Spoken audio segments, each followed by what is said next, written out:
Hello friends, welcome to my YouTube channel. I am Meena Sharma. Friends, हम अपने घरों में रॉ नारियल लाते हैं तथा इसका एडिबल पार्ट यूज़ करने के बाद में हम में से कुछ फ्रेंड्स इस जूट को या हार्ड शेल को आदि नारियल के पार्ट को कूड़े में फेंक देते हैं. यह क्वायर तथा हार्ड सेल पार्ट को हम अपने गमलों तथा क्यारियों में डालकर न केवल पेड़ पौधों की उर्वरा शक्ति को बढ़ा सकते हैं, अपितु उसमें ऑफन पानी भी डालने की जरूरत नहीं रहेगी, क्योंकि कोकोनट क्वायर पानी एब्जॉर्व कर लेता है तथा यह मिट्टी को मॉइस्ट बनाने में सार्थक होता है. कोकोनट क्वायर से बनी कोकोपीट बहुत ही एक्सपेंसिव होती है. हम अपने घर में ही इसे रेडी कर सकते हैं. कोकोनट क्वायर तथा हार्ड सेल का उपयोग हम अपने गमलों में कैसे करें के बारे में मैं अपने टिप्स आपसे शेयर करती हूँ. फ्रेंड्स, आइए मैं आपको बताती हूँ कि किस तरीके से जूट को जो है हम इसके नारियल के जूट का या ऐसे कह सकते हैं कि क्वायर का किस तरीके से हम गमलों में इसका उपयोग करें कि यह जो है हमारी मिट्टी को मॉइस्ट रखे और मिट्टी की उर्वरा शक्ति को बढ़ाए, जिससे पेड़ पौधे हेल्दी हों. तो आइए मैं आपसे शेयर करती हूँ अपनी टिप्स. सबसे पहले क्या करेंगे कि नारियल का हार्ड पार्ट जो लेकर उसको जो है उसके छोटे छोटे टुकड़े कर लेंगे. ये छोटे छोटे टुकड़े मैं अभी यूज़ करके दिखाती हूँ. इसको फेंकने की कोई ज़रूरत नहीं. ये छोटे छोटे टुकड़े यूज़ करके इसका यूटिलाइज़ किया जा सकता है. ये मैंने पहले से ही छोटे छोटे हथौड़े से इसके टुकड़े कर लिए हैं. और ये नारियल का जो क्वायर है, नारियल के क्वायर को मैंने जो है इसको इस तरीके से कर लिया. अब इसको आप इसके छोटे छोटे इसके अलग अलग जो है इस तरीके से इसको आप पहले इसको करने से पहले एक ग्लव्स पहन लें, क्योंकि गमलों में जो है केमिकल वगैरह भी हम लोग यूज़ करते रहते हैं कीड़ों को मारने उड़ने के लिए, तो ये नेल्स में चले जाते हैं, तो ये बहुत ही प्रॉब्लम होती है. उनको सोप से भी जल्दी नहीं निकलते. तो बेटर होगा कि आप ग्लव्स पहन के ही सब काम करें, गमले से जितने रिलेटेड काम हैं. तो इस तरीके से हम इसके क्वायर को सेपरेट कर लेते हैं. आजकल तो इस क्वायर के जो है छोटे छोटे जो गमले भी बनाए जाने लगे हैं, जो कि बहुत ही वेट में लाइट होते हैं और बहुत ही अच्छे होते हैं, देखने में अच्छे लगते हैं. इस तरीके से हम छोटे छोटे इनको जो है अलग अलग कर लेंगे. इसमें जो हार्ड पार्ट है हम निकाल के इसको अलग कर देंगे, कि जो ईजिली नहीं निकलेगा उसको अलग कर देते हैं. बाकी इसी तरीके से सारे जो पेंडिंग हैं हमको उनको अलग कर लेते हैं. अब यदि आप चाहें तो इसको इन सबको आप अगर आपको कोकोपीट बनानी है, कोकोपीट बाज़ार में बहुत ही एक्सपेंसिव मिलती है. अगर आपको इसकी कोकोपीट बनानी है, आपके पास में ज़्यादा अमाउंट में है, तो ये मेरे पास में बहुत थोड़ा अमाउंट था, तो इसलिए मैंने सिर्फ आपको दिखाने के लिए किया. अगर आपके पास में ज़्यादा अमाउंट है तो इसका अच्छा कोकोपीट निकलेगा और ये बहुत ही एक्सपेंसिव होता है. तो इसको अगर आप चाहें तो इसको आप घर में भी बना सकते हैं. बस करना ये होगा कि आप ये जो है इस स्क्वायर को आप मिक्सी में चला दें, और मिक्सी में चलाने के बाद में इसमें पाउडरी जो सब्सटेंस है वो निकलेगा, वही जो है इसका ये कोकोपीट होगा और उसको पौधों में डाल सकती हैं. तो इस तरीके से हम ये करते हैं. इसको मैंने सारा ये लूज कर लिया है पूरा. अब जो है इसको मैं दिखाती हूँ आपको कि इसको गमलों में कैसे रखते हैं. आप चाहें तो इसे काट करके छोटे छोटे पार्ट कर करके इस तरीके से छोटे छोटे पार्ट कर करके गमलों में डालें. ये देखिए इस तरीके से छोटे छोटे पार्ट कर लीजिए. उसके बाद में सीजर से काट के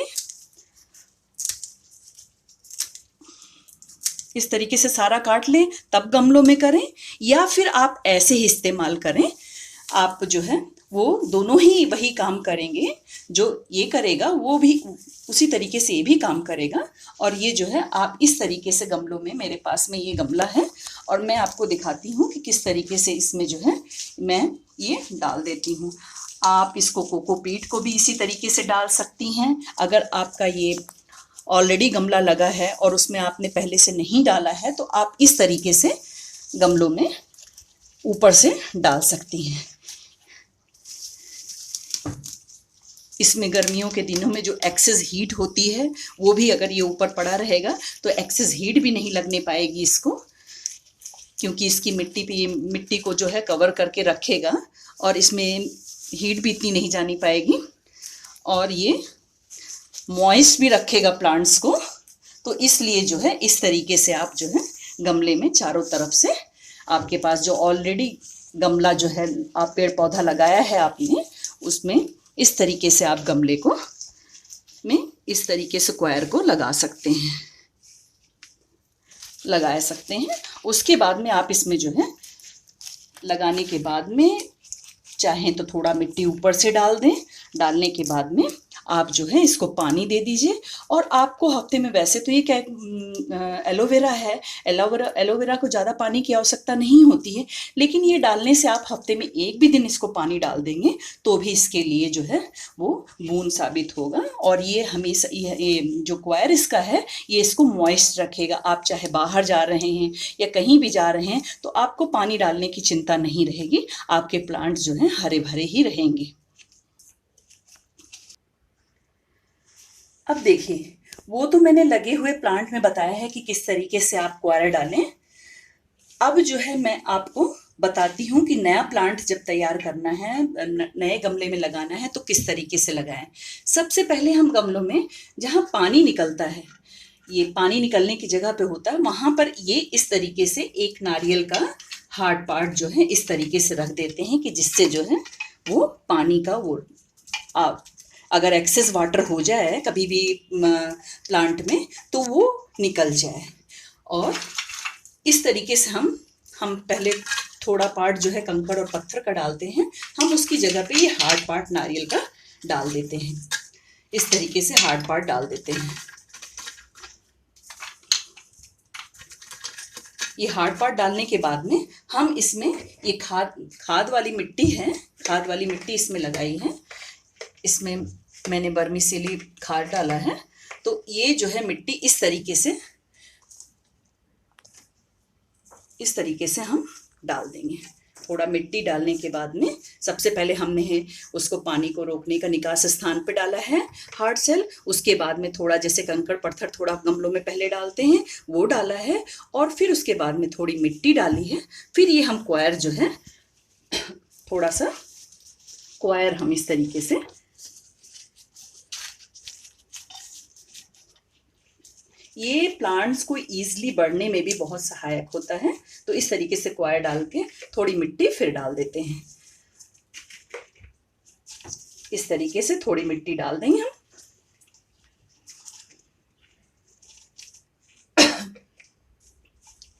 ये इस तरीके से मिट्टी थोड़ी डाल दिए।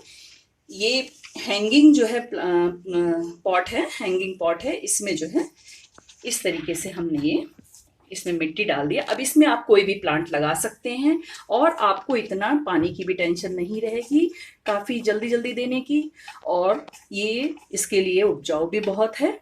तो इस तरीके से हमने अपना क्वायर का यूज़ कर लिया। इस तरीके से आप इसमें चाहें तो कोकोपीट बना के भी डाल सकते हैं, और चाहें तो थोड़ी सी कटिंग करके डाल सकते हैं। किसी भी तरीके से ये बायोडिग्रेडेबल है तो इसलिए कोई टेंशन वाली बात नहीं है। आप किसी भी तरीके से इसका उपयोग कर सकते हैं। तो मैं यूजली इसी तरीके से उपयोग करती हूँ, इसीलिए मैंने आपको ये शेयर किया है। ये देखिए फ्रेंड, इसी तरीके से मैंने इसमें भी डाला है। आप देख रहे होंगे कि किस तरीके से ये प्लांट जो है हरा भरा है। इसी तरीके से मैंने इसमें जो है वो नारियल का क्वायर डाला है, और ये इस तरीके से हरा भरा आपको देखिए। इसी तरीके से मैंने कई और प्लांट लगाए हैं। इसी तरीके से मैंने इस प्लांट को भी इसी तरीके से लगाया, और आप देख रहे हैं कि कितना ये हेल्दी है। इसको इतना जो है ये सारा ये ग्रोथ इसको मुझे ज़्यादा पानी देने की भी ज़रूरत नहीं पड़ती है, और ये जो है अच्छे से ये ग्रो कर रहा है।